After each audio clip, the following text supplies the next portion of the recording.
حضرت ابو سنان رحمۃ اللہ علیہ کہتے ہیں میرے بیٹے سنان کی وفات ہو گئی اور میں قبر میں سلانے کے لیے خود قبر کے اندر گیا۔ جب اس کو دفن کیا تو بہن نکلنے لگا، حضرت ابو طلحہ خولانی رحمۃ اللہ علیہ وہاں پر بیٹھے تھے قبر کے کنارے پر، تو انہوں نے میرا ہاتھ پکڑ لیا اور کہا میں تجھے خوشخبری سناؤں؟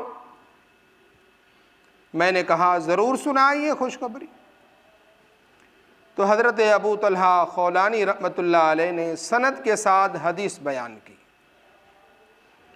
فرمایا حضور اکرم صلی اللہ علیہ وسلم نے فرمایا ہے جب فرشتے کسی بندے کے بچے کی روح قبض کر کے اللہ کی دربار میں حاضر ہوتے ہیں تو رب تعالیٰ پوچھتے ہیں کہ اے فرشتوں تم نے میرے بندے کے بچے کی روح قبض کر لی ہے؟ وہ کہتے ہیں ہاں ہم نے قبض کر لی ہے۔ پھر رب تعالیٰ فرماتے ہیں کہ اے فرشتوں تم نے میرے بندے کے دل کا پھل لے لیا ہے، یہ اولاد پھل ہے دل کا۔ وہ فرشتے کہتے ہیں ہاں ہم نے لے لیا ہے۔ پھر رب تعالیٰ فرماتے ہیں کہ جب تم نے میرے بندے کے بچے کی روح قبض کی، اس کا پھل لے لیا، تو میرے بندے نے کیا کہا تھا؟ فرشتے جواب کے اندر کہتے ہیں کہ رب تعالیٰ آپ کے بندے نے کہا الحمدللہ انا للہ و انا الیہ راجعون۔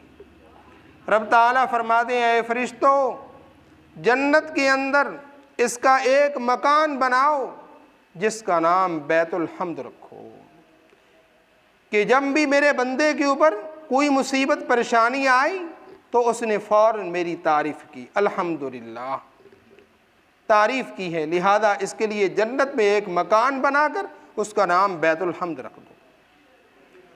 یہاں یہ بات تو سمجھ میں آتی ہے کہ جب بھی کوئی مصیبت پریشانی آتی ہے تو انسان کہتا ہے انا للہ و انا الیہ راجعون، لیکن حضرت ابو سنان کے سامنے جو حدیث بیان کی گئی، آپ صلی اللہ علیہ وسلم نے جو حدیث بیان فرمائی اس کے اندر یہ فرمایا کہ وہ بندہ کہتا ہے الحمدللہ انا للہ و انا الیہ راجعون۔ حمد کا کیا مقام ہے؟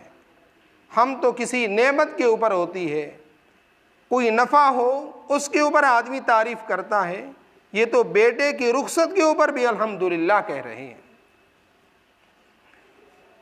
اس بات کو سمجھانے کے لیے میں آپ کو ایک واقعہ عرض کرتا ہوں۔ حضرت شیخ عبد القادر جیلانی رحمۃ اللہ علیہ، اللہ رب العزت نے بہت مقام عطا فرمایا، اللہ سے بھی بہت بڑا تعلق تھا، اور اللہ رب العزت نے مال و دولت بھی بہت دے رکھا تھا۔ ایک مرتبہ ان کو خبر دی گئی کہ فلاں جو مال جہاز کے ذریعے سے آ رہا تھا آب کا، وہ سمندر کے اندر ڈوب گیا ہے، ختم ہو گیا ہے۔ آپ تھوڑی دیر کے لیے خاموش رہیں اور اس کے بعد فرمایا الحمدللہ۔ کچھ عرصے کے بعد پھر ان کو خبر دی گئی کہ فلاں تجارت میں آپ کو بڑا نفع ہوا ہے، تو جواب کے اندر خاموش ہو گئے تھوڑی دیر کے لیے، پھر فرمایا الحمدللہ۔ تو اطلاع دینے والوں نے کہا حضرت اب کی الحمدللہ تو ہمیں سمجھ میں آتی ہے،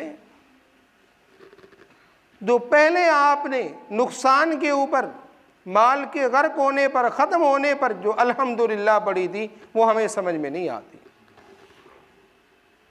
تو حضرت نے فرمایا بھائی مال کے نقصان پر اور مال کے نفع پر میں نے الحمدللہ نہیں کہا، بلکہ بات یہ ہے کہ جس وقت مجھے خبر دی گئی کہ فلاں مال میں اتنا نقصان ہوا، میں نے اپنے دل کو دیکھا، کیا اس نقصان کا اثر میرے دل نے قبول کیا ہے یا نہیں؟